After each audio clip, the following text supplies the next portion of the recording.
Welcome to this LiDAR360 tutorial. Today we will be focusing on a workflow that can be used to extract individual tree metrics from terrestrial LiDAR point cloud data using seed points in the TLS Forest module found in version 4.0 of the software.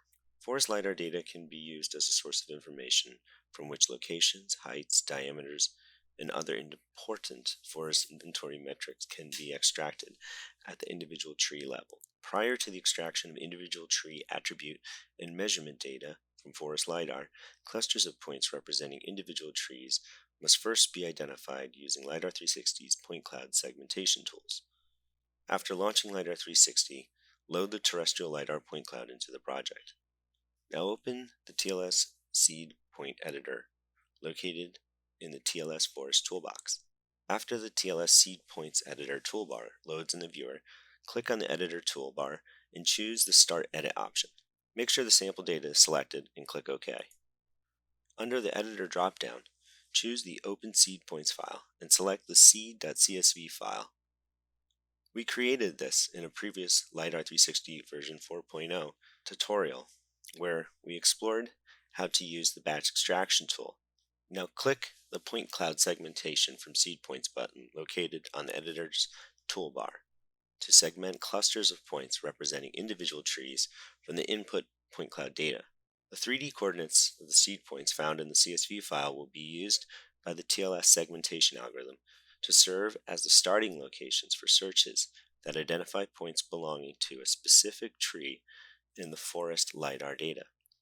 After the segmentation routine completes, using the default parameter settings, you can see that some of the shrubs have been incorrectly included in the individual tree point cloud clusters.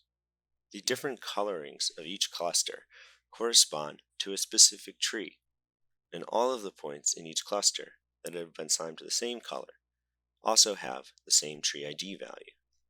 Let's see if by changing some of the default parameter values we fed into the TLS segmentation from Seed Points tool last time, we can help reduce some of this error we are seeing in the understory portion of the results. Before we can rerun the segmentation routine, we must first clear the tree IDs that were assigned to the individual points during the previous segmentation attempt. Do this by clicking on the Clear Tree ID button on the TLS Seed Point Editor toolbar. Depending on how your display is set up, you may need to click the icon that will allow you to see additional editor toolbar items. Now press the Segment Point Clouds from Seed Points icon again. Once the tool settings window loads, change the height above ground parameter value from 0.3 meters to 0.6 meters and then click OK. After the segmentation finishes, you will see that there are fewer non-tree points with tree ID values assigned to them. However, there are still a few places where non-tree points are included in the individual tree clusters. To rid the results of these errors, we can use the individual tree editor found in the TLS Forest module. So let's go ahead and end the current TLS Seed Points editing session before closing out of the open toolbar. As you rotate the 3D point cloud rendering by tree ID, you will be able to see areas with segmentation errors that we want to target in the next step. The individual tree editor can be found under the TLS Forest menu. Once launched, we can click the editor dropdown and start a new editing session. LiDAR360 will prompt users to select the tree ID attributed point cloud that they wish to edit. To modify the assignment of tree ID values to individual points, you must first use the Profile tool on the individual tree editor toolbar to open a 3D profile viewing window.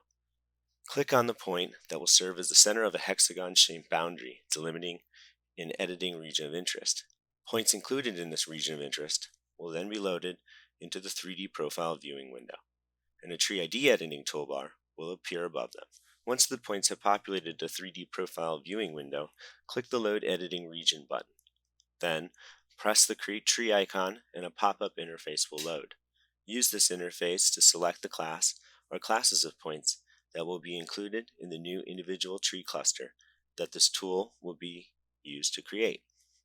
Here we will use the Polygon Selection tool to draw a boundary area inside of which the points we wish to include in our new tree object are found. Once we have finished drawing the selection area boundary, the color of the points selected will change and the signal to the user that a new tree object has been successfully created. Since the region we have selected does not actually belong to any tree captured in the point cloud data, we now want to choose the Delete Tree option located on the Individual Tree Editor toolbar, located at the top of the 3D profile viewer. This will delete the new tree object we just created and at the same time remove these specific points from the Tree ID cluster that they have been incorrectly assigned to by our last run of the Point Cloud Segmentation from Seed Points tool. Click the Save button on the Individual Tree Editor toolbar to make the changes to the Point Cloud file permanent, and then close out of the current editing session. In the final step of this tutorial, we will go ahead and re-extract out the individual tree attribute values from our segmented and manually edited point cloud data set. To do this, navigate to and select the Statistic Individual Tree Attributes tool found under the TLS Forest menu. In this example, we will accept all the default settings and click OK.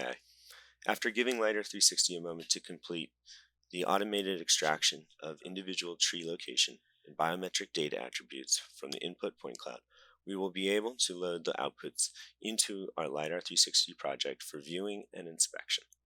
The results will be stored in a CSV file that is automatically imported to the program as a table data layer. We can right-click on the CSV file name under the Table Layers section of our project window and choose Table Attribute to view the records. You will see that each seed point or row entry has 8 columns associated with it, which have headers labeled Tree ID, Tree Location X, Tree Location Y, Tree Height, DBH or Diameter at Breast Height, Crown Diameter, Crown Area, as well as Crown Volume. Thank you for watching, and please be sure to check out GreenValley's YouTube page for more LiDAR360 tutorials.